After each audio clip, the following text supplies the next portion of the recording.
Genesis का एक प्रयास, बहुत ही बढ़िया प्रयास कि कुछ एक बच्चों को आपके साथ मिलवाएं, आपसे उनके साथ बातचीत करवाएं, ताकि आपके मन में जो इस समय प्रश्न उठते रहते हैं और आपको बहुत तंग करते हैं वो प्रश्न, जब आप पढ़ रहे होते हैं तो आप उस दुनिया में से बाहर उस तरफ को चल पड़ते, मेरा क्या होगा, क्या मैं कर पाऊँगा। पेरेंट्स को भी रहता है कि क्या मेरा बच्चा कर पाएगा। इस टेंशन में हम जब लोग रहते हैं तो ये बहुत ही अच्छा प्रयास, क्योंकि एक तो लॉकडाउन का अपना प्रेशर है हम लोगों के ऊपर, किसी पर ज़्यादा किसी पे कम, लेकिन इस लॉकडाउन ने सबको थोड़ा थोड़ा डिप्रेस किया है। तो ये जो उन्होंने प्रयास किया है कि हम आकाश को थोड़ा सुने, कुछ और भी इनके तो देखिए रिजल्ट बहुत अच्छा रहता है जेनेसिस का, तो बहुत से बच्चे यहाँ से निकलते हैं, सक्सेसफुल होते हैं, आगे अच्छे अच्छे कॉलेजेस में एडमिशन ले रहे हैं। लेकिन उसके साथ साथ बच्चे अच्छे कॉलेजेस में एडमिशन तो ले ही रहे हैं, लेकिन वो बड़े अच्छे ह्यूमन बीइंग भी हैं। पेरेंट टीचर्स के प्रति उनका जो रवैया है, घर में पेरेंट्स के प्रति, ये सब कुछ भी हमें जेनेसिस से सीखने को मिल रहा है। बहुत अच्छा माहौल है यहाँ। तो हम आज आपके क्वेश्चंस तो लेंगे ही, पहले थोड़ा थोड़ा सा हम आज की जो खास रहे हैं आकाशदीप सिंह और उसके proud father mister Virendra Mohan Singh ji आपको दिख रहे हैं, तो उनसे शुरुआत करते हैं। थोड़े से क्वेश्चंस मैं पूछ लेती हूँ ताकि वो बता पाएँ, आपके बिहाफ पर ही होंगे, वो भी आपके मन में वो प्रश्न रहते होंगे। तो शुरुआत करते हैं कि जो 11th-12th में जेनेसिस ले लिया गया, सब जानते हैं कि इधर उधर घूमने के बाद हमने अपना बच्चा जेनेसिस में ही रखा, ताकि हम उसकी डेली मॉनिटरिंग कर सकें, उसको अपने पास देख सकें, वो पढ़ रहा है, वो खा रहा है, हमें पूछना ना पड़े फ़ोन करके कि आकाश खाना खा लिया, आकाश बेटे उठ जाओ क्लास है, और वो नहीं उठा है तो कोई नहीं देख पा रहा, लेकिन हमने उसको अपने पास ही रखा क्योंकि हमारे पास जेनेसिस क्लासेस थी और हमने उसका पूरा फ़ायदा उठाया। तो शुरुआत करते हैं देवेंद्र जी से। तो आप थोड़ा सा बच्चों को, जो इस समय बच्चे तो चलो लॉकडाउन में ऑनलाइन क्लासेस तो ले ही रहे हैं वो, और बहुत अच्छी चल भी रही हैं, जेनेसिस नंबर 1 पे है इस समय हरियाणा में अपनी क्लासेस देने पर, बहुत ही अच्छे ढंग से बच्चे बहुत सेटिस्फाइड हैं, पेरेंट्स सेटिस्फाइड हैं। तो आप ये बताएंगे कि 11th-12th में आप बीइंग पेरेंट की क्या भूमिका रहनी चाहिए आपकी, और लॉकडाउन को भी थोड़ा सा लेके आप साथ में बताइए कि उस टाइम तो नहीं था जब आपका आकाश था, तो खुला माहौल था, तो इस समय वो कैसा माहौल दें बच्चों को, और आपने कैसा माहौल दिया और वो कैसा रहा। आप पता तो सबको है कि आकाश को अच्छी सफलता मिली, तो आप प्रकाश डालेंगे देवेंद्र जी। Good evening. आज के सेशन में मैं आपका स्वागत करता हूं। मैडम ने मेरे से क्वेश्चन पूछा कि आकाश हमारा जेनेसिस पे था, जेनेसिस पे रहते हुए उसे बहुत अच्छी सफलता मिली, जैसा कि आप यहाँ देखते हैं उसके फोटोग्राफ्स लगे हुए हैं। तो पेरेंट्स की भूमिका क्या रही, कैसे हम लोगों ने कितने बड़े प्रेशर को मैनेज किया और इस सफलता को प्राप्त किया।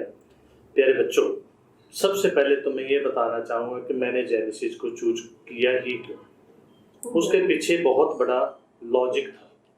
लॉजिक ये था कि भेजने को तो मैं भी चंडीगढ़ और दिल्ली के खूब चक्कर लगा बैठा था, मैंने भी बहुत बड़े बड़े इंस्टीट्यूशन देखे, उनके रिजल्ट भी देखे, पर मैंने ये सोचा कि ये जो रिजल्ट दे रहे हैं, चाहे चंडीगढ़ वाले थे चाहे वो दिल्ली वाले थे, वो कितने बच्चों में से कितने % को दे रहे हैं। सबसे बड़ी बात तो ये थी, क्योंकि वो जाते ही हमें अपनी प्रोफाइल दिखाते थे कि हर बोर्ड के स्टेट टॉपर हम लेके आए, क्योंकि उनके एजेंट घूमने शुरू हो जाते हैं, वो सभी को इकट्ठे करके कोई ना कोई उनको किसी तरह से अपने इंस्टीट्यूशन में ले जाते हैं। वो उन बच्चों में से रिजल्ट दे रहे थे, बहुत बड़े बड़े सिटीज के अंदर बड़े बड़े इंस्टीट्यूशन चलाकर वो उनमें से कुछ बच्चों के रैंक निकाल पा रहे। फिर मैंने ये सोचा कि मेरा बच्चा अगर घर से बाहर रहे, मैं चंडीगढ़ छोड़ दूं या दिल्ली छोड़ दूं, तो क्या मैं अपने बच्चे की मॉनिटरिंग कर पाऊंगा? क्या मैं अपने बच्चे के खान पान का ध्यान रख पाऊंगा? क्या मैं उसकी फिजिकल फिटनेस देख पाऊंगा? क्या मैं डेली उसकी प्रोग्रेस रिपोर्ट देख पाऊंगा? नहीं। एक दिन हम चंडीगढ़ से वापस आ रहे थे, ऑलमोस्ट डिसाइड करके कि हम चंडीगढ़ में आकाश को डालने वाले हैं।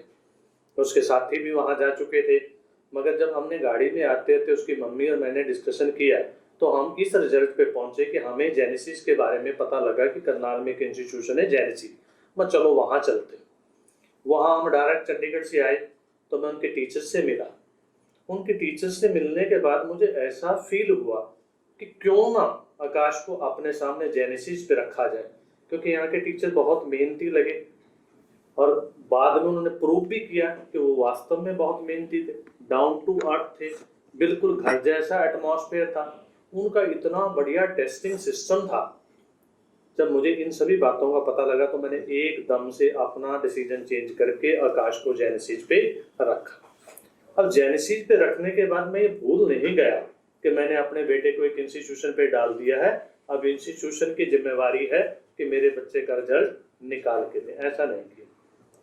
मैंने क्या किया, उसको डेली मॉर्निंग में छोड़ के जाना और इवनिंग में जब उसकी क्लास ऑफ होना उसको लेके जाना। ऐसी बात नहीं थी, क्योंकि एनटीएससी क्रैक करने के बाद मैंने उसको कहा था कि आकाश एनटीएससी लेवल 2 निकाल दे, मैं तुझे बुलेट मोटरसाइकिल लेके दूंगा, और मैंने उसी दिन लेके दी उसको। मगर मेरे बेटे ने +2 पास करने तक एक भी दिन उसकी चाबी को हाथ नहीं लगाया कि मैं कभी भी इसको लेके नहीं जाऊंगा, पापा आप ही छोड़ने जाओगे, आप ही लेने जाओगे। उसके पीछे मेरा भी मोटिव था कि मैं जेनेसिस वालों स्टाफ से रोज मिल लेता था, उनसे हेलो हाय हो जाती थी, और अपने बच्चे की कंपनी का मुझे पता लगता था कि वो क्लास में क्या कर रहा है, क्या वो कहीं डाइवर्ट तो नहीं हो रहा। उसके पीछे मेरा ये मोटिव था। तो उस मोटिव को देखते हुए मैं डेली 2 साल तक इस काम को करता रहा। इसके अलावा सबसे बड़ा मैं पेरेंट्स के लिए एक और बात बता देता हूँ कि आकाश के टेस्ट होते थे, आकाश के टेस्ट की आती थी। मैं आकाश से ज़्यादा उतावला रहता था की और क्वेश्चन पेपर को मैच करने में कि आकाश के कितने मार्क्स आने वाले। आकाश उसी वक्त मुझे कहता नहीं पापा ये 5 क्वेश्चन तो ना की में गलत है, इसका आंसर ये होना चाहिए।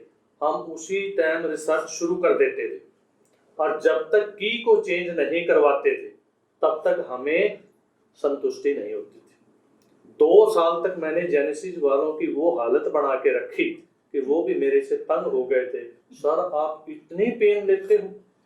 तो प्लीज अभिभावक होने के नाते मैं अपने एक्सपीरियंस शेयर कर रहा हूँ, और आपको भी ये कह रहा हूँ कि प्लीज अपने बच्चे को छोड़कर सेंटर पे भूल मत जाइएगा कि अब जो करना है बच्चे ने करना नहीं, अब जो कुछ भी करना है बच्चे ने और हमने मिलके करना है।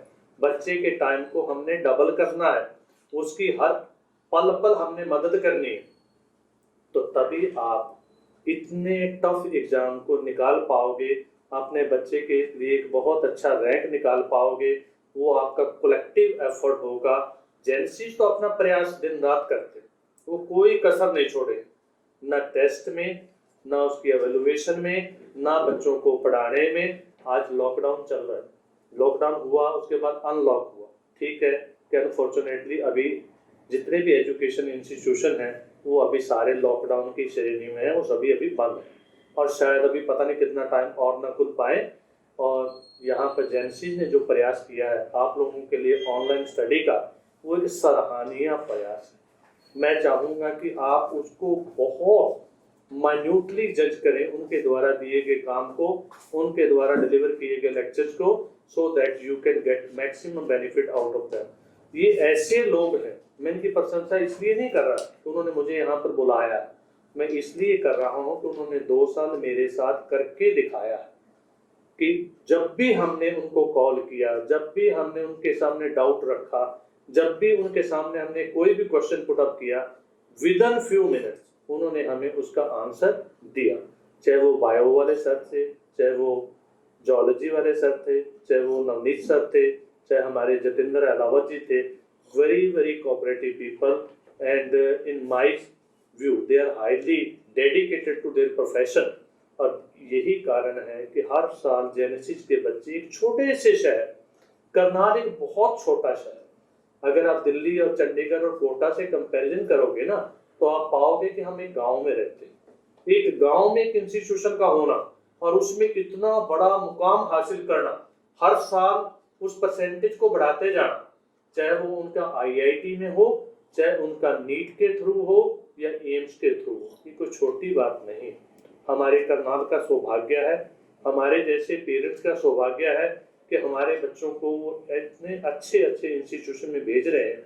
मैं तहे दिल से उनका आभार करता हूँ, प्रकट करता हूँ, और आप अभिभावकों से अपील करता हूँ कि प्लीज 2 साल तक अपने बच्चों को दोस्त बनाइए, कंधे से कंधा मिलाइए, घर में उनसे बहुत प्यार से व्यवहार कीजिए। चाहे उनके मार्क्स एक टेस्ट में कम आ गए कोई बात, बच्चे को कोई फर्क नहीं पड़ता, अगले टेस्ट में देखेंगे, अगले टेस्ट में देखेंगे, हमेशा उनको मोटिवेट रखिए, एक मोटिवेशनल मोड में रखिए, ताकि वो, क्योंकि ये 2 साल का जो पीरियड है, मैंने बहुत से बच्चों को देखा, आपने अखबार के माध्यम से, आपने मीडियम के माध्यम से सुना होगा, वो डिप्रेशन में चले जाते हैं।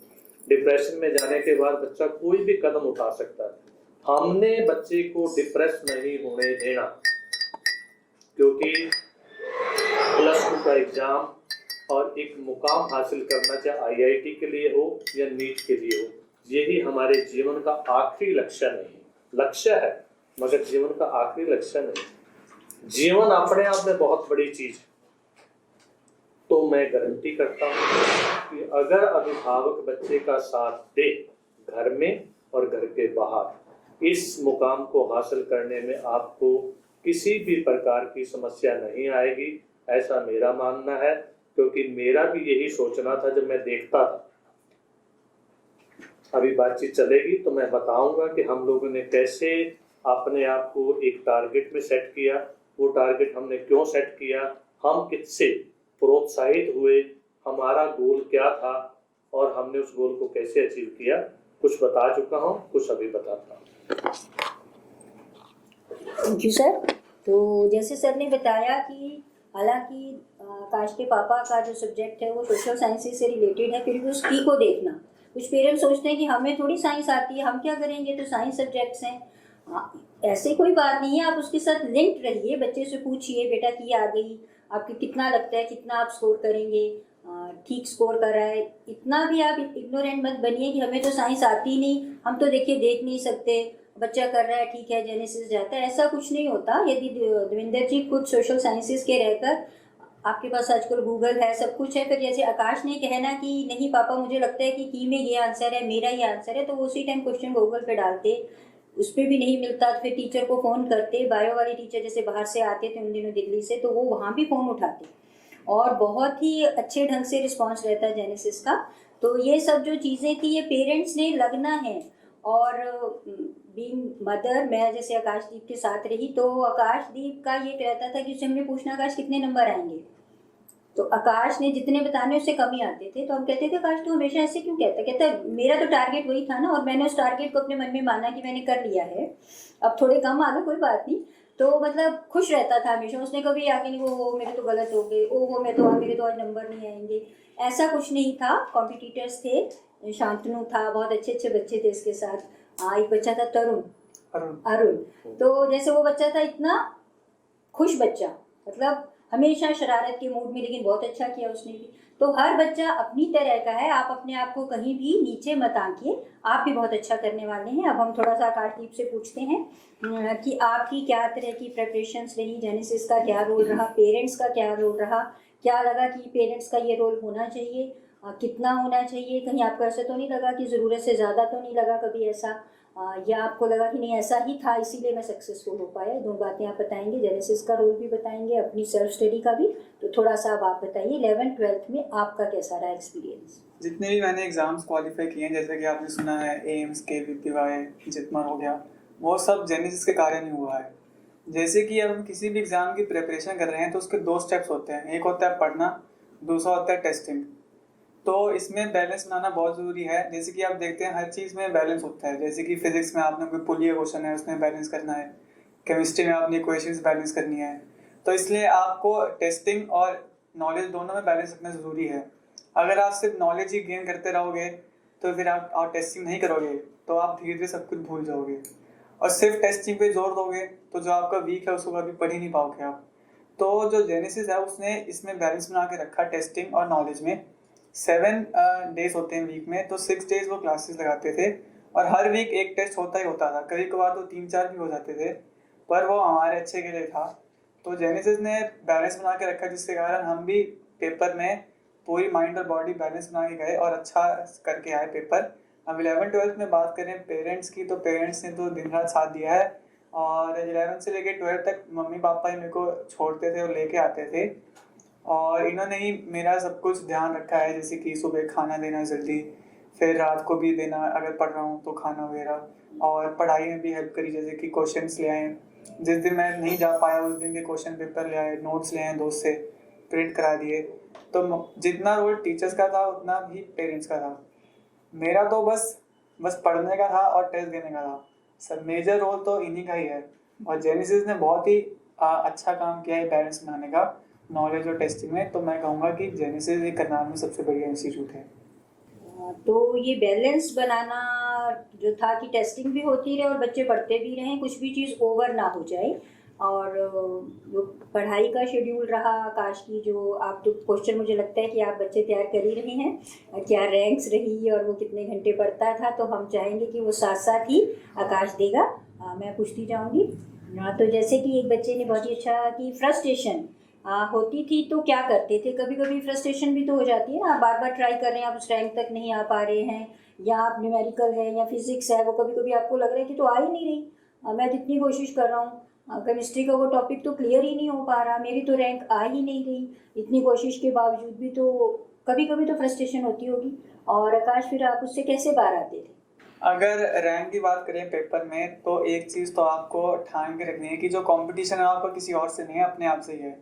किसी और की रैंक को देख के, मार्क्स को देख के कि उसके 600 आ रहे हैं, मेरे 400 ही आ रहे हैं, इसकी फ्रस्ट्रेशन नहीं रखनी चाहिए। अगर आपके पिछले में 350 आए हैं, इस बार 400 आए हैं, तो आपको खुश होना चाहिए कि मैंने अपने आप को इम्प्रूव किया। आपको अपने आप को इम्प्रूव करना है।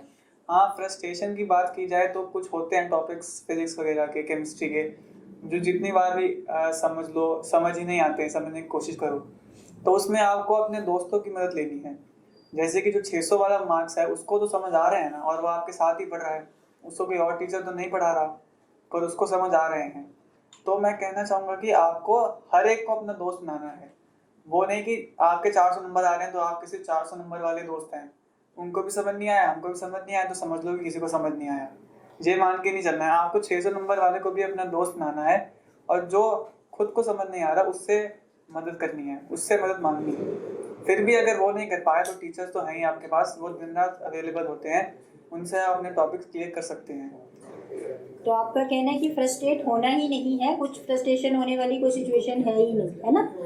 कुछ नहीं आ रहा, टीचर्स बहुत टाइमली अवेलेबल हैं और आप उसको बार बार कोशिश कीजिए। ये बड़ा अच्छा पॉइंट है कि आप अच्छे बच्चों को फ्रेंड्स बनाइए अपने सर्कल में। ये मत सोचिए कि हम 400 वाले हैं तो हम अपना ग्रुप बना लें, नहीं, आप अपने से हायर वाले के साथ रहिए, वो भी जब आपको कराएगा तो उसके फैक्ट्स और क्लियर हो जाएंगे।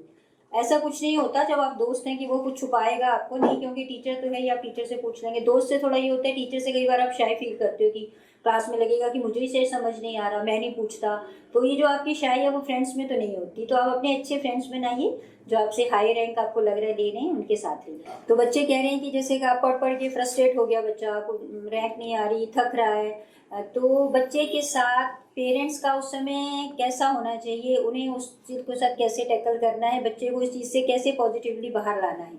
हाँ जी सर। मैंने आकाश को कॉम्पिटिटिव मोड में डालने से पहले एक कविता सुनाई थी, वो आप लोगों को सुना देता हूँ। वो ये थी, है खुशनुमा इरादों मेरा ख्याल रखना, किसी और से नहीं मेरा खुद से मुकाबला है। खुद से मुकाबले का मतलब we have to improve our self. जैसा आकाश ने बताया, ठीक है, कंपटीशन होता है, हेल्दी कंपटीशन, हमेशा अगले को पकड़ने की कोशिश करनी है, मगर उसमें अपने आप को विचलित नहीं करना। अब बात आपके क्वेश्चन की कि जैसा आपने कहा कि कभी फ्रस्ट्रेशन आ जाए, हम विचलित हो जाए, तो उस वक्त पेरेंट्स का रोल क्या होना चाहिए। प्यारे बच्चों, मैं अपना एक्सपीरियंस आपको सिर्फ शेयर कर रहा हूँ। ऐसा नहीं है कि आकाश विचलित नहीं होता, ऐसा नहीं था कि वो फ्रस्ट्रेट भी नहीं होता, हर बच्चा होता है, क्योंकि ये कॉम्पिटिटिव एग्ज़ाम है ही ऐसे, इनमें हार्डशिप बहुत है, बहुत कंपटीशन है, डेली हम अप डाउन होते हैं, किसी दिन हम टॉप पे हैं, किसी दिन हमारी रैंक 10th आ जाती है। तो उसमें अभिभावकों का रोल बहुत बड़ा है। एक तो मैं ये कहूँगा, हर अभिभावक से जो मेरी आवाज़ सुन रहे हैं, वो अपने बच्चों को कम से कम, ये आखिरी 2 साल है आपके पास, इनको दोस्त बनाइए, क्योंकि उसके बाद तो ये अलग अलग फील्ड में चले जाएंगे, आप घर पे बैठ के तरसा करो, क्योंकि ऐसा लॉकडाउन तो हमेशा नहीं रहना कि जैसे हमारे बच्चे हमारे पास हैं तो आपके बच्चे भी आपके पास होंगे। मैं जब आकाश को एम्स में छोड़ आया था ना, उस दिन मैंने उसकी मम्मी को कहा था, आकाश चला गया, अब कभी नहीं आएगा, अब तो सिर्फ हम ऑनलाइन ही उसके साथ रहेंगे। तो इसलिए मेरी रिक्वेस्ट है, आखिरी साल या 2 साल जो भी आपका बच्चा या बच्ची आपके पास है उसे अपना दोस्त बनाइए, उसके दिल में जाइए, इतने ज़्यादा उसके दिल में समा जाइए कि वो छोटी छोटी बात भी आपके साथ शेयर करे। अगर बच्चा छोटी से छोटी बात आपके साथ शेयर करेगा वो कभी फ्रस्ट्रेट नहीं होगा, आई कैन गारंटी। नंबर 2, जो सुबह से शाम तक उसने पढ़ा, शाम को 6 बजे से 7 बजे का जो 1 घंटा है वो आप फिक्स कीजिए कि सारा कुछ आप उसको भुला दोगे।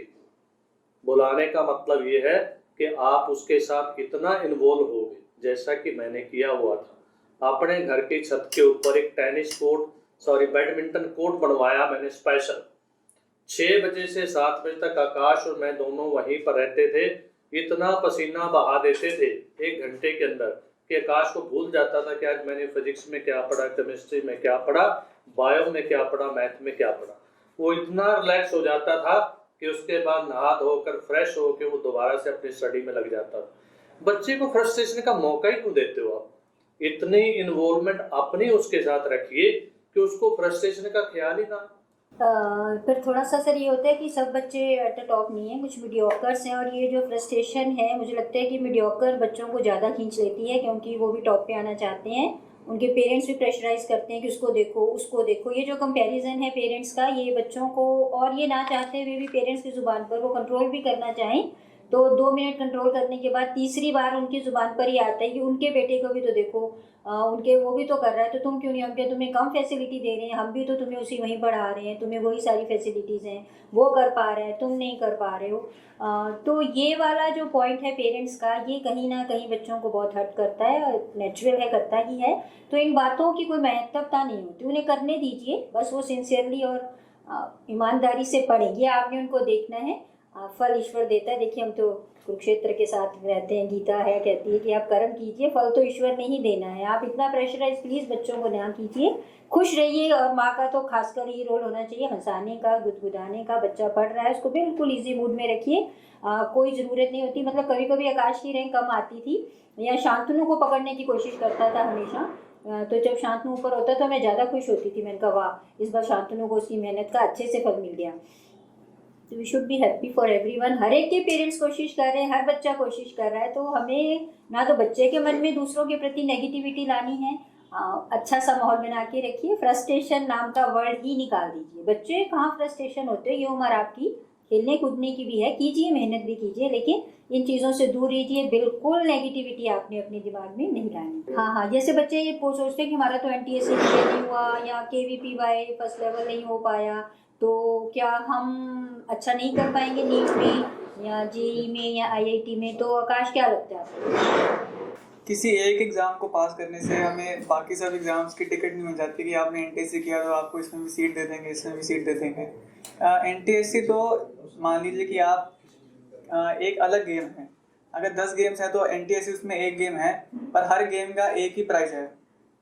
वो जो है वो आपका फ्यूचर है। तो मेरे बड़े सारे दोस्त थे जिन्होंने NTSC नहीं दिया या KVPY नहीं कर पाए, जैसे कि शांतनु ने कोई भी नहीं किया था, पर उसकी इतनी अच्छी रैंक है, मेरे से अच्छी रैंक आई। तो NTSC वगैरह बाकी टेस्ट कोई मायने नहीं करता, वो सब अलग अलग गेम्स हैं और उन सबका एक ही प्राइस है, वो है आपका ब्राइट फ्यूचर। तो क्वेश्चन एक बच्चा पूछ रहा है कि आपको कहीं लगता है कि आपसे कुछ गलतियां हुई हैं, क्योंकि हो सकता है कि आपका भी जो टारगेट रहा हो वो वाला रैंक आपका ना आया हो, उससे नीचे नीचे वाले रैंक आए हो। ठीक है कि आप लकीली आप सिलेक्शन हो गई, लेकिन हो सकता है कि आपका टारगेट इससे ऊंचा रहा हो, तो आपने फिर उसके बाद एनालाइज किया हो कि यहाँ मैं कुछ पीछे रह गया, यहाँ ये मेरी कमी थी, मैंने वहाँ टाइमिंग ठीक नहीं की, मैंने उस टेस्ट की प्रिपरेशन ठीक नहीं की। कुछ ऐसा लगता है कभी आपको? तो वो क्या है चीज़? कुछ टॉपिक्स होते थे जैसे कि फिजिक्स वगैरह के या केमिस्ट्री वगैरह के, 2-3 नहीं समझ आए, मैं सोचा था चलो छोड़ दो यार, एक क्वेश्चन ही तो आएगा, छोड़ देते हैं। ये गलती नहीं करनी चाहिए, क्योंकि एक एक क्वेश्चन पाइल अप होके 10-15 क्वेश्चन बन जाते हैं। तो जो भी आपका डाउट है उसी टाइम ही क्लियर कर लीजिए और क्लास में पूछ लीजिए। मैं थोड़ा सा ऐसे था ही था, मैं पूछता ही ना ज़्यादा, चुपचाप बस बैठा रहता था। पर मेरे काफ़ी सारे दोस्त तो पूछते थे और बहुत सारा पूछते थे, टीचर तंग हो जाते थे इनके जवाब दे के। और उसमें से काफ़ी सारे बच्चों ने अच्छा परफॉर्म किया। तो मैं यही कहूँगा कि डाउट्स जितने लिए जा सकते हैं उतने लीजिए, पर ये नहीं कि अननेसेसरी डाउट भी लेने लग जाएं। फिर इससे बाकी जो बच्चे हैं उनके डाउट्स क्लियर नहीं हो पाते हैं, जो सीरियस डाउट्स होते हैं वो नहीं हो पाते, और आपका अननेसेसरी ऐसे आप डाउट्स पूछते रहते हैं। पहले खुद ट्राई कीजिए 2-3 बार, उसके बाद अगर ना समझ आइए फिर पूछिए। और नोट्स पढ़नी चाहिए, टीचर्स वगैरह के बना के रखनी चाहिए। मैं बस सुनता था तो मेरे नोट्स भी कम ही बनते थे। और नोट्स बनाने की बात की जाए तो मैं तो सिर्फ एक ही पेन से लिखता था, जैसे कि ब्लू पेन ले लिया। अभी एक कलर का भी बहुत ज़्यादा फर्क पड़ता है। मैंने देखा है यहाँ पे मेडिकल में आके कि कई बच्चों ने नोट्स में 10-10 कलर यूज़ किए हुए होते हैं, और उनके नोट्स देख के ही मन खुश हो जाता है कि यार हमें पढ़ने का मन कर रहा है अब। और अपने नोट्स देखो तो बिल्कुल बकवास होते हैं, एक ही कलर में लिखे होते हैं, मन नहीं करता पढ़ने का। अब शांतनु को देखा जाए तो वो 3-4 कलर यूज़ करता था। मेरे पास तो मुश्किल से एक पेन होता था, वो भी मैं किसी से ले लेता था। मेरा नोट्स बनाने में बिल्कुल ध्यान नहीं था, इसलिए मुझे थोड़ी सी प्रॉब्लम हुई आखिरी में रिवाइज करने के लिए। तो नोट्स रेगुलरली बनाइए और डाउट्स लीजिए। तो ऐसा भी कुछ रहा होगा जो आपने नोटिस की होगी कि ये बच्चा कर सकता था, मेरा साथी है और था, और इतना अच्छा परफॉर्म नहीं कर पाया, तो वो ये गलती कर रहा था या डिस्ट्रैक्ट हो रहा था या कोई और अपनी एनर्जी लगा रहा था, तो कुछ ऐसे बच्चे भी रहे होंगे। तो कुछ आप उन बच्चों की गलतियों पर बताइए। नाम प्लीज़ मत लीजिएगा, नहीं तो आपको पिटाई होने वाली है शाम को दोस्तों से। तो आप ये बताइए कि क्या थे वो बच्चों की, आपने क्या नोटिस की वो गलतियाँ। मान लीजिए कि क्लास खत्म हो गई 2 बजे, तो मेरे को तो पापा भी लेके चला तेरे 2 बजे, तो मेरा वहाँ टाइम सेव हो गया। बाकी बच्चे 1-1 घंटा 1.5 घंटा दोस्तों से गप्पे मार रहे हैं, टाइम वेस्ट कर रहे हैं। फिर इतना टाइम वेस्ट कर देंगे और घर जाएंगे, फिर इतनी बातें करिए थक जाते हैं, वो 2-3 घंटे और सो जाते हैं। तो टाइम वेस्ट करते हैं वैसे अपने आप ही। दूसरी है कि कोई लोग बच्चे क्लास में ध्यान नहीं देते, कहते हैं कि ये तो हम घर जाके पढ़ लेंगे या बुक से पढ़ लेंगे या किसी दोस्त के नोट्स ले लेंगे, उससे रिवाइज कर लेंगे, खुद क्या पढ़ना है, अभी फ़ोन पे बैठते हैं, एसी में बैठ रहे हैं। तो कुछ बच्चे ऐसा टाइम वेस्ट करते हैं। कुछ बच्चे एक तो है टेस्टिंग वाली बात। टेस्टिंग तो आपकी चाहे तैयारी हो या ना हो, आपने टेस्ट तो देना ही देना है। कुछ बच्चे सोचते हैं कि सब तो छुट्टी होगी हमारी, तो क्या करना है, टेस्ट दे के नंबर तो आएंगे नहीं, फिर पेरेंट्स भी डांटेंगे कि रैंक अच्छी नहीं आई, दोस्त भी कहेंगे यार तेरी तो अच्छी रैंक नहीं आई है। तो ये टेस्ट तो आपने देना ही देना है, चाहे जो भी हो जाए। तो ये गलतियाँ नहीं करनी है। सिलेक्शन पे क्या रिएक्शन रहा? वो तो पेरेंट्स ही बताएंगे। चलिए बताइए। कि आपका क्वेश्चन बहुत अच्छा है कि हमारा रिएक्शन क्या था। शायद मैं ये कहूँ कि हमारे पाँव जमीन पर नहीं थे। क्यों नहीं थे, उसके पीछे भी एक बहुत बड़ा लॉजिक है। क्योंकि मुझे ऐसा लगता था कि हम लोग तो डॉक्टर हैं नहीं, हमारा जो टारगेट था, जिसको हम बीट करना चाहते थे, जिसको हमने अपना गोल समझ के पढ़ाई की, वो हमारे साथ एक स्टूडेंट था, क्या नाम था? कार्तिक। कार्तिक। उसकी मम्मी और मैं दोनों एक ही स्कूल में टीच करते थे। हमेशा मेरे को सुनने में मिलता था कि 11th में आकाश ने और 12th में कार्तिक ने कब्जा कर रखा जेनेसिस पे, वो किसी को टॉप करने नहीं देते। तो मुझे अंदर से तो बहुत खुशी होती थी, मगर जो मुझे ये बात कहा करता था, मुझे लगता था टॉन्ट कर रहे हैं। चलो कोई बात नहीं, 2 साल तक हम ये बात सुनते रहे। मगर जब 2 साल के बाद कार्तिक ने भी बहुत अच्छा रैंक दिया, उसने भी टॉप किया जेनेसिस को, और आकाश आपके सामने आज बैठा हुआ है कि उसने हर टेस्ट NTSC से लेके KVPY, JIPMER, NEET, AIIMS, bio olympiad सब क्लियर किए। और जिस दिन फाइनली उसका रिजल्ट आया, आई वॉज ड्राइविंग, आकाश का फोन आया, पापा एम्स का रिजल्ट आया। तो मैंने गाड़ी रोक ली साइड पे, मैं यार बता दे रैंक क्या आया हमारा। उसने रैंक बताया, मेरा दोस्त मेरे साथ था। मैं स्टेट वे घर आया और मेरा दिल कर रहा था कि मैं, रात हो चुकी थी, नहीं तो मैं ढोल वालों को बुलाता, रात को कोठी के बाहर अपनी ढोल बजवाता। वो काम मैंने अगले दिन किया। जेनेसिस पे इतने ढोल बजवाए कि जेनेसिस भी हैरान था कि ऐसा भी हो सकता है क्या। सारे करनाल ने वो ढोल की आवाज सुनी और हमारा डांस देखा। बच्चों, मैं एक छोटी सी आपको कहानी सुना, क्योंकि अभी आपकी फ्रस्ट्रेशन की बात आई, आपकी पेरेंट्स की बात आई कि नंबर कम आते हैं तो पेरेंट्स क्या कहते हैं। आपने अपने पेरेंट्स से पूछ लेना, अगर मेरी बात समझ ना आए। नट कौन होते हैं? नट वो होते हैं जो तमाशा दिखाते हैं, जो रस्सी पे कूदते हैं, जो रस्सी पे चल के दिखाते हैं। एक नट था, वो खूब तमाशा दिखाया करता था, पूरी जिंदगी उसने तमाशा दिखाया। वो बूढ़ा हो गया। बूढ़ा होने के बाद वो काम उसने अपने बेटे को सौंप दिया। मगर वही बात जैसे मैं करता था, अपने बेटे को देखने के लिए वो हर तमाशे में जाता था, और हर तमाशे के बाद एक ही बात कह देता था, जब सारी दुनिया ताली बजा रही होती थी, कि बेटा कसर रह गई। जो 2 साल तक मैं करता रहा, आकाश टॉप भी करता था, मैं फिर भी कह देता था आकाश कसर रह गई। एक दिन बेटा फ्रस्ट्रेटेड हो गया, कहने लगा पापा इससे ज़्यादा मैं क्या करके दिखाऊं। वो कहता बेटा ये मेरा धर्म है, जिस दिन मैंने कह दिया कि तेरे में परफेक्शन आ गई उसी दिन तेरा डाउनफॉल शुरू होगा। पेरेंट्स का हमेशा ड्यूटी बनती है आपको करेक्ट करना और ये कहते रहना बेटा अभी कसर रह गई, so that you can achieve your target. क्योंकि पेरेंट्स ही एक ऐसे हैं और अध्यापक एक ऐसे हैं जो आपको अपने से ऊपर देखना चाहते हैं।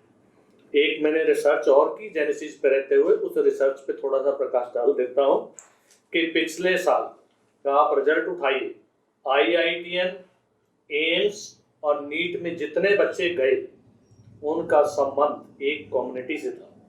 वो कम्युनिटी थी आपके एजुकेशन डिपार्टमेंट। मैक्सिमम बच्चे एजुकेशन डिपार्टमेंट में जिनके पेरेंट्स काम करते हैं वो सारे के सारे बच्चे क्लियर करके या एम्स में पहुंच गए या नीट के थ्रू अच्छा कॉलेज ले गए या IITN या बिट पिलानी अच्छे अच्छे कॉलेज में गए। मैं ये क्यों बता रहा हूँ कि अभिभावक का रोल बहुत अहम है। अगर आपके बच्चे अध्यापक नहीं है, कोई बात नहीं, किसी और फील्ड में है, तो मेरी इस बात को पल्ले बांध लें कि 2 साल तक जो टाइम आपके पास बचा हुआ है, अगर 1 साल +2 में बच्चा है तो जो टाइम बचा हुआ है आप कंधे से कंधा मिला के बच्चे के घर में और घर के बाहर उसका साथ दीजिए। बचे हुए टाइम को डबल आवर में बदल दीजिए ताकि आपके बच्चे को मुड़ के देखना ना पड़े जिस दिन रिजल्ट आए +2 का या रिजल्ट आए KVPY का या रिजल्ट आए नीट का, रिजल्ट आए एम्स का, रिजल्ट आए IIT का। तो everyone can achieve this target, everyone have the capacity to achieve this target। सब बच्चे अपने ढंग से करते हैं और सभी इस गोल को प्राप्त कर सकते हैं, बशर्ते कि घर के अंदर उनको एटमॉस्फेयर अच्छा मिले, माँ बाप का साथ मिले और घर के बाहर उनकी केयर हो। पढ़ते हुए जब आप बोर हो जाते हो तो आपका रिफ्रेशमेंट का तरीका क्या रहा? पापा ने बताया ये कि घर के ऊपर बैडमिंटन कोर्ट था, तो जैसे ही बोर हुए तो बैडमिंटन खेल लिए, या जैसे कि शाम को ज़्यादा पढ़ने का मूड कर रहा है, खेलने का मन नहीं कर रहा तो मना कर दिया पापा को। फिर दोस्तों का फ़ोन आ जाता था 8 बजे कि आजा फुटबॉल खेलते हैं, तो फिर रात को खेलते थे फुटबॉल, 8 से 10 खेला करते थे कभी कभार। तो जिस दिन ज़्यादा बोर हो गए तो बस खेलने से ही हम तो अपना स्ट्रेस रिलीज करते थे, फ़ोन वगैरह तो हमारे पास नहीं। आउटडोर गेम्स को बहुत प्रेफरेंस दिया आकाशदीप ने, क्योंकि उससे एकदम फ्रेश हो जाता था ना, काफ़ी उसमें एनर्जी लगती है और आप सब भूल जाते हैं उस समय, सारी टेंशन्स आपको याद ही नहीं रहती गेम में। तो और आँखों को भी और फ्रेश एयर भी मिल रही है, आपकी आंखें भी रिलैक्स हो रही हैं। नहीं तो फिर वही टीवी वही फ़ोन पे भी आप करते रहेंगे, कुछ सर्च करते रहेंगे तो आपके दिमाग जो है वो फ्रेश नहीं होगा। ये क्वेश्चन बड़ा रहता है कि आप लेट नाइट में ज़्यादा तैयारी करते थे। लेट नाइट का मतलब है जैसे बच्चों को 2-2 बजे तक जागते रहना, फिर वो सुबह का उनका फिर क्या रूटीन है कि उनकी क्लासेस के लिए तो कोचिंग के लिए आना है जेनेसिस की, तो फिर वो यदि लेट नाइट रखेंगे तो क्या क्लास में वो अटेंटिव रह पाएंगे? तो किस तरह का शेड्यूल, क्योंकि ये बहुत ज़रूरी है ना, वो घर पे तो नहीं है, जेनेसिस की क्लास लगाने उन्हें आना ही है, तो ये किस तरह का शेड्यूल आपका रहा? ना ही मैं कभी लेट नाइट पढ़ा और अर्ली मॉर्निंग अगर पढ़ा हूँ तो बहुत ही कम पढ़ा हूँ। मेरा तो शेड्यूल था कि जो कॉन्टीन्यूटी में काम चलता रहे तो बढ़िया रहता है। सुबह से लगे, क्लास हुई 8 बजे से 2 बजे तक, तो 8 से 2 क्लास लगाई, 2 से 3 खाना खाया, फिर 3 से 6 या 3 से 7-8 बजे तक पूरा स्ट्रेच मारा, पढ़ाई करी कॉन्टीन्यूटी में, और फिर उसके बाद खेले और फिर सो गए। नींद को मैंने पूरा ध्यान दिया है, 8 या 7 घंटे तो सोया हूँ। ना ही मैंने लेट नाइट ज़्यादा ध्यान दिया और ना ही अर्ली मॉर्निंग। लेट नाइट पढ़ने के काफ़ी सारे नुकसान होते हैं, जैसे कि जो मेडिकल में क्वालिफाई करेंगे आगे जाएंगे तो उन्हें पढ़ाया जाएगा कि स्लीप साइकिल क्या होता है। इससे स्लीप साइकिल बहुत ज़्यादा डिस्टर्ब होती है, जो कि आपको अर्ली एजिंग या आपका जो मेंटल हेल्थ है वो बहुत ज़्यादा कमज़ोर कर देती है। तो लेट नाइट को तो बिल्कुल ही मना करना है। अर्ली मॉर्निंग अगर आपने पढ़ना है तो अगर आपकी स्लीप 7 घंटे पूरी हो जानी चाहिए, तब आप अर्ली मॉर्निंग पढ़ने के लिए उठ सकते हो। जैसे कि अगर आपको 4 बजे पढ़ना है अर्ली मॉर्निंग तो फिर आपको 9 बजे सोना पड़ेगा। 7 घंटे तो आपने स्लीप पूरी करनी ही करनी है। ये मैं आकाश की मम्मा होने के नाते आपको बताऊंगी कि मेरा ये क्रेज़ ही रहा कि काश रात रात को पढ़े, क्योंकि हम मेडिकल लाइन से नहीं थे, तो मैंने सुना था कि बहुत पढ़ना पड़ता है। तो मैं आकाश को कहती थी तू रात वाली पढ़ाई वो वाली कब करेगा आकाश, कि तू रात को 2 बजे तक जाग रहा है, हम भी देखेंगे कि आकाश जाग रहा है। लेकिन वो मौका उसके फाइनल एग्जाम्स तक भी नहीं आया। आकाश बहुत रिलैक्स रहा। CBSE का पेपर है, कोई टेंशन नहीं, रात को वही 10 बजे सो गया वो आराम से, नहीं तो बच्चों को होता ना और पढ़ लें, नहीं, क्योंकि बहुत कॉन्टीन्यूटी के साथ जेनेसिस में तैयारी हो रही थी, कोई बर्डन उसने फील ही नहीं किया कि उसका बोर्ड एग्जाम है, कि उसका नीट है, कि वो कौन सा कंपटीशन दे रहा है। वो हमेशा रिलैक्स रहा, क्योंकि जेनेसिस और घर की तैयारी पूरी उसकी ठीक ठाक बिल्कुल बैलेंस चल रही थी। कभी उसने ऐसा नहीं कहा कि आज ज़्यादा, ऐसे ज़्यादा क्यों पढ़ना है, वो कहता था आज मैं तो कंटिन्यू पढ़ ही रहा हूँ जब कॉन्टीन्यूसली। तो ऐसा ही आप लोग भी अपना टाइम टेबल रखिए। एनसीईआरटी बुक्स के लिए आप क्या कहेंगे काश, की कुछ सिलेक्टिव लर्निंग सब्जेक्ट्स के लिए हमें उसको पढ़ना है, कि यहाँ सभी सब्जेक्ट्स के लिए एनसीईआरटी इंपॉर्टेंट है? हाँ, मेडिकल की बात की जाए तो बायो के लिए एनसीईआरटी चलती है, मतलब चलेगी। नीट के लिए तो चलेगी। एम्स के लिए सिर्फ इमेजेस चलेंगी एनसीईआरटी की, बाकी थोड़ा डीप क्वेश्चन पूछते हैं वो। और क्वेश्चंस के लिए अगर हम बात करें क्वेश्चन बैंक की, तो जेनेसिस से क्वेश्चन बैंक बहुत अच्छे हैं, और उसके साथ आप एमटीजी की भी ले सकते हो, फिंगर टिप्स, तो वो भी बहुत अच्छी है सिर्फ क्वेश्चंस के लिए। अगर बायो के लिए तो एनसीईआरटी, केमिस्ट्री के लिए तो इनका क्वेश्चन बैंक और जो इनके नोट्स हैं वो सफिशिएंट है। और फिजिक्स की बात की जाए तो इनके नोट्स और सफिशिएंट है, वो बुक्स एक्स्ट्रा दे देंगे पढ़ने के लिए, वो आप ले सकते हो।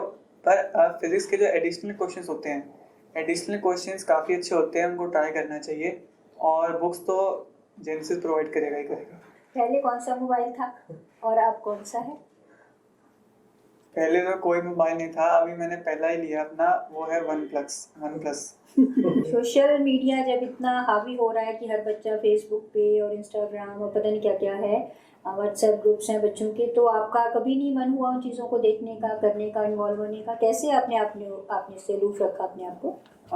फ़ोन तो जैसे बताया मेरे पास था ही नहीं, और सोशल मीडिया पे बैठने के लिए टाइम भी तो होना चाहिए, वो टाइम ही मेरे पास नहीं था, क्योंकि जो भी टाइम बचता था वो मैं दोस्तों के साथ खेलने में लगा देता था, तो टाइम था ही नहीं। तो सोशल मीडिया तो दूर की बात, अभी फ़ोन लेने के बाद भी मैं कॉलेज गया तब भी मेरे पास व्हाट्सएप नहीं था, दोस्तों ने जान मुझसे डाउनलोड करा मेरा व्हाट्सएप क्योंकि मेरे पास टाइम ही नहीं होता है। जो भी टाइम होता है फ्री टाइम वो मैं खेलने में इन्वेस्ट करता हूँ। अब लॉकडाउन है, आकाश ने बताया कि फेसबुक और ये चीज़ें, वो वाकई बात है कि वो अब भी उसमें, वो भी हम लोगों, क्योंकि अब वो आकाश दूर है तो हमने उसका व्हाट्सएप में उसको कहा कि प्लीज़ वो तो कर ले, तो आकाश का कोई इंटरेस्ट नहीं था, सारा उसने उसको खेलने और सोना जरूर था उसको, क्योंकि आप एक बार बेटा ये फ़ोन उठा लेते हैं ना, फिर आप इसको घंटों इसमें चीज़ें सर्च करते रहते हैं, और आपकी नींद और आपकी आंखें दोनों खराब होती हैं, क्योंकि ये चीज़ नशा ही इसका ऐसा है। जब व्हाट्सएप खोल लिया या आपने फेसबुक खोल लिया, खोलते ही चले जाते हैं, उसका कोई एंड ही नहीं होता। तो इन चीज़ों से शुरू ही मत कीजिए, तो फिर उसकी एंड की चिंता क्या। तो एक क्वेश्चन, हाँ जी, नेक्स्ट क्वेश्चन क्या आ रहा है सर? लॉकडाउन में आकाशदीप क्या कर रहा है? ठीक है, जो लॉकडाउन का फेज़ 1 था उसमें तो बिल्कुल आराम किया, मस्ती करी, खूब सोए और मूवीज़ वगैरह देखी। फिर आया फेज़ 2 में लगा कि थोड़ा पढ़ लेना चाहिए, क्या पता पेपर हमारे कैंसिल ना हो और आते पेपर हो जाए। तो फिर फेज़ 2 में मैंने बुक्स मंगवाई, मेरे दोस्त हैं यहाँ पे MAMC का, तो उससे बुक्स ली मैंने, वो मेरा सीनियर है उसने बुक्स दी।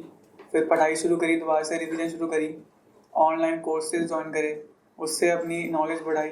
अब फेज़ 2 मैंने फुल पढ़ाई करी है। अब जो ये अनलॉक 1 आया है, इसमें हमारे कॉलेज ने ऑनलाइन क्लासेस शुरू कर दी हैं, तो वो डेली अटेंड करनी है। वो होती हैं 9 से 12:30। अब मैं 5:30 उठ जाता हूँ, 5:30 से 7:30 हम जाते हैं खेलने फुटबॉल सेक्टर 12 में। तो सुबह खेलना है, फिर शाम को भी एक्सरसाइज करनी है।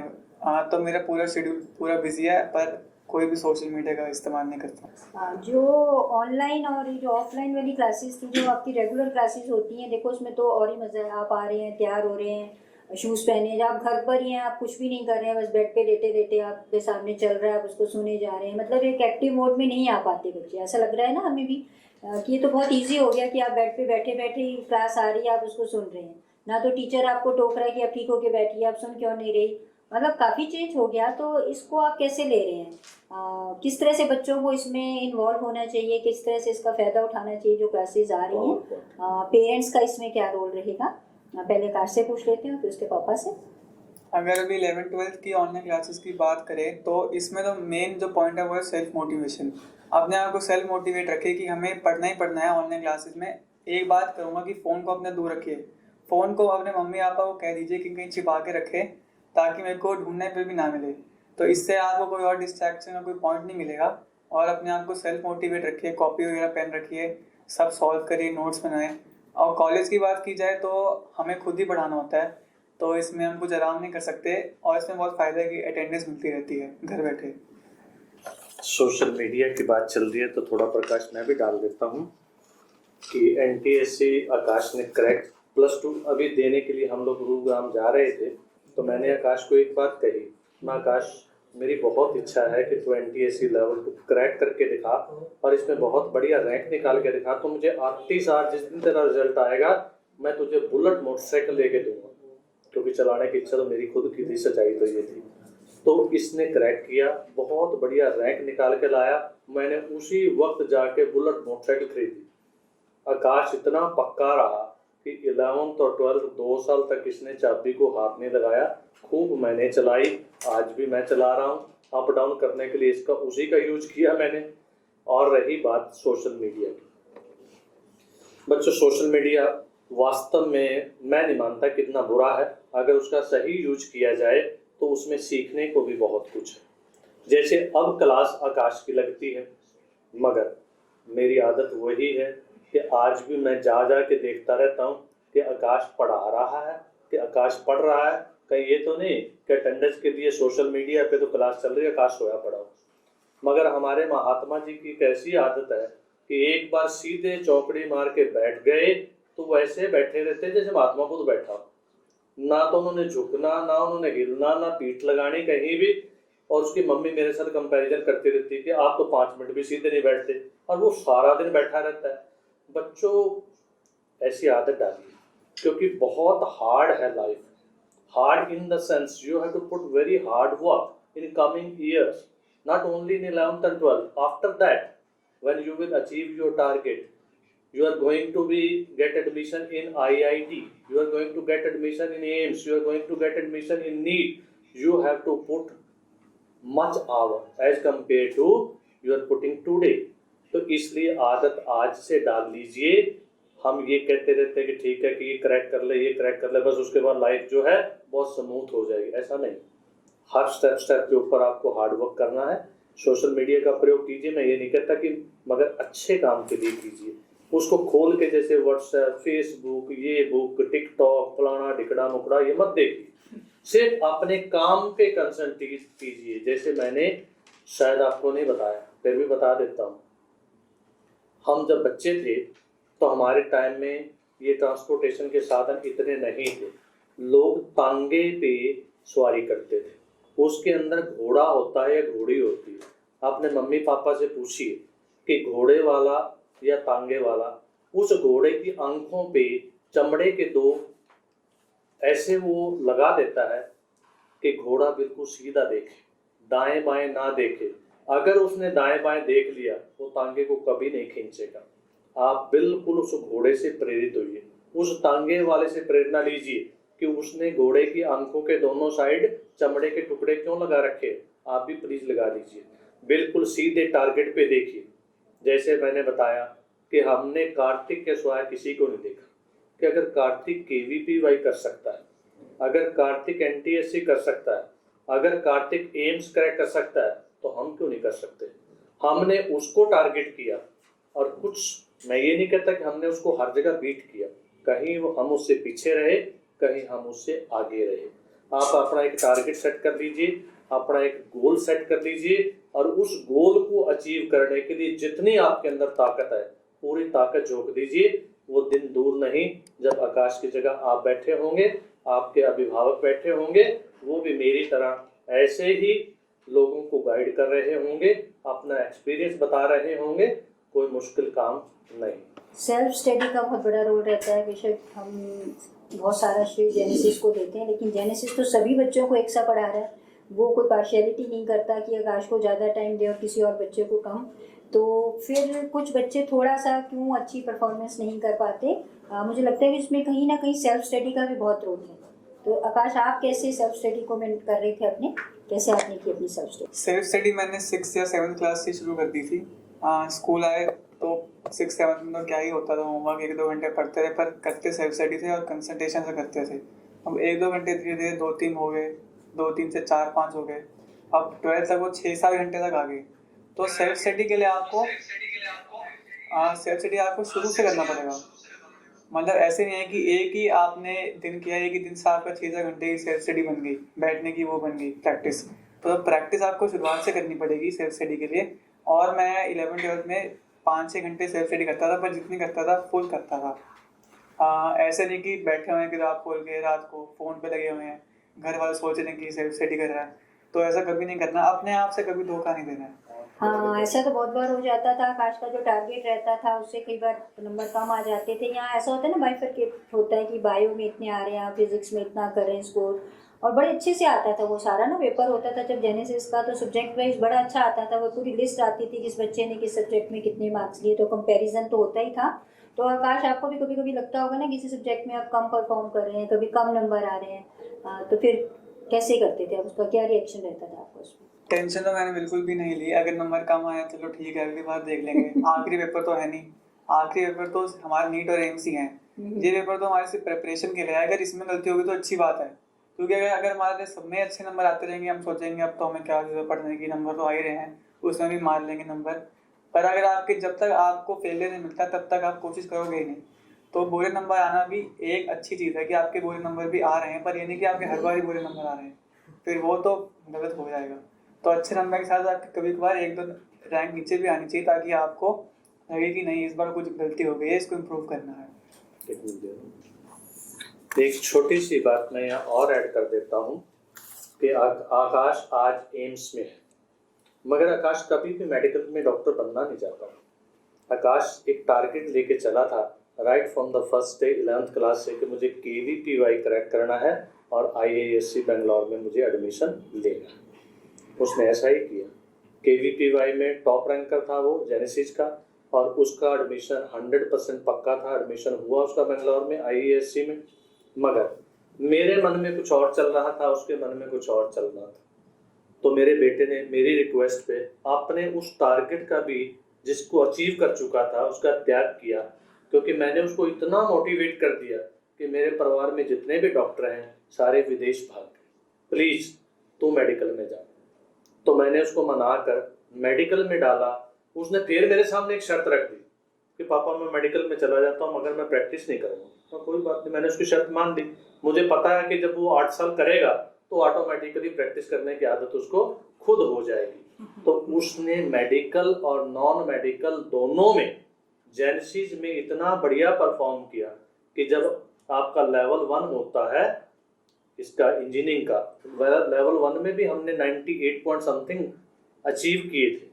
आकाश ने मैथ्स भी साथ में रखा हुआ था, मैं आपको ये बता दूं, क्योंकि KVPY क्रैक करना और IISc में एडमिशन लेना उसका मैथ के बिना वहाँ पॉसिबल नहीं है, एंट्री नहीं मिल सकती आपको। अगर आपका टारगेट IISc बेंगलोर हो कि मुझे साइंटिस्ट बनना है, तो आपको मैथ भी साथ में रखना है। मैथ के बिना KVPY क्रैक करने का बेंगलोर टारगेट नहीं हो सकता। हो सकता है कि आप KVPY क्लियर कर लो, मगर आप बेंगलोर एडमिशन नहीं ले सकते। तो इसका पहला टारगेट बेंगलोर था। अब हमारा एडमिशन का जो प्रोसेस चला, क्योंकि अब जिसके हाथ में ज़्यादा कुछ होता है ना, तो फिर वो ज़्यादा ट्राई करता है। अब जिपमर क्लियर था, सबसे पहला हम जिपमर में गए। जिपमर का मतलब पौंडीचेरी पहुँचे, वहाँ एडमिशन मिला, हमने ठुकरा दिया कि हमें यहाँ नहीं रहना। आकाश कहता है यहाँ का मौसम ठीक नहीं, चलो पापा बेंगलोर चलते हैं, क्योंकि दिमाग में बेंगलोर चल रहा था कि IISc चलना है। तो हम बेंगलोर जाके एडमिशन ले लिया। मैंने इसका ब्रेन वॉश किया वहाँ बहुत अच्छे से साथ रह के, और इसको उठा के ले आया, और आज आपके सामने बैठा हुआ है एम्स का स्टूडेंट बन के। आज वो एक डॉक्टर बनने की तरफ है। ये परमात्मा करे, मेरी तो यही इच्छा है कि वो बहुत अच्छा सा डॉक्टर बने, साथ में एक ह्यूमन बीइंग बने, और मेरे जो इच्छा है उसको पूरा करे कि लूट सूट की दुनिया से बाहर गरीब और आम जन की सेवा करे। मेरी ये इच्छा है, एक ऐसा इंसान और एक ऐसा डॉक्टर बने कि जो समाज की सेवा करता हो और आपके करनाल की सेवा करे। तो ब्रेन वॉश भी चलता है। यदि आप अच्छे फ्रेंड हैं अपने बच्चों के साथ, तो हमने कोई प्रेशराइज नहीं किया भाई कि उसको तू अपना छोड़ और वो बन। उसकी टीचर्स की भी यही इच्छा थी। यहाँ पर उसके जो फिजिक्स नवनीत सर है, वो हमेशा कहते थे नहीं नहीं MBBS करनी है, हमने तो डॉक्टर बनना है। तो क्योंकि बच्चों के अच्छे के लिए सोचते हैं टीचर्स भी और पेरेंट्स भी। और फिर भाग्य ने भी यही साथ दिया कि वहाँ का एडमिशन IISc का थोड़ा सा लेट हो गया और हम इस तरफ चल गए। तो ये बहुत ही अच्छा सेशन रहा, जेनेसिस का बहुत अच्छा प्रयास रहा, आपके बहुत से प्रश्नों के उत्तर आपको मिल गए होंगे।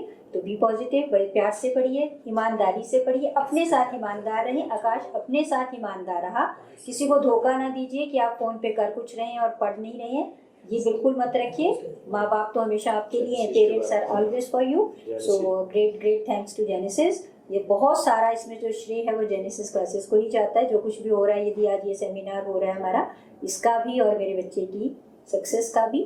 बहुत अच्छा स्माइलिंग फेस वाले टीचर्स और बहुत अच्छा माहौल, बहुत ही लाइट, बहुत ही अच्छे माहौल में मेरा बेटा यहाँ पढ़ा। Thanks a lot again, thank you. Thanks, Genesis, again for giving us such a homely atmosphere here. और जितने भी हमने टारगेट अचीव किए, केवल मैं एक बात ऐड करना भूलूंगा नहीं कि आकाश केवल और केवल जेनेसिस पे पढ़ा है। उसने बायो की कहीं और नहीं रखी, फिजिक्स के लिए कहीं और नहीं गया, केमिस्ट्री कहीं और से नहीं पढ़ी, कहीं पर भी नहीं गया।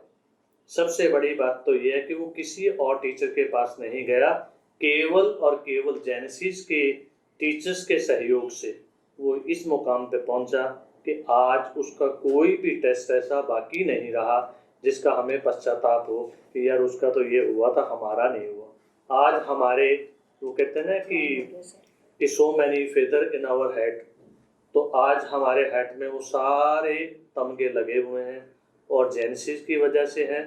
मैं आपको भी यही कहूँगा कि भटकने की जगह सिर्फ एक जगह कंसंट्रेट करो और कंसंट्रेशन के साथ आप भी वो टारगेट अचीव करोगे, ये मेरा ऐसा मानना है। और एक दिन अगले साल जब आप इस टारगेट को अचीव करोगे तो हम बधाई देने आपको फिर आएंगे। और प्लीज़ ईमानदारी के साथ अपने पेरेंट्स के जो सपने हैं उनको पूरा कीजिए। कहीं कमी रह जाती है, कोई गलती हो जाती है तो पेरेंट्स को इन्वॉल्व कीजिए, उनको बता दीजिए और टीचर का सहयोग लीजिए और अपने टारगेट को आप पक्का पक्का पक्का पक्का अचीव करोगे, ऐसा मेरा मानना। Thank you.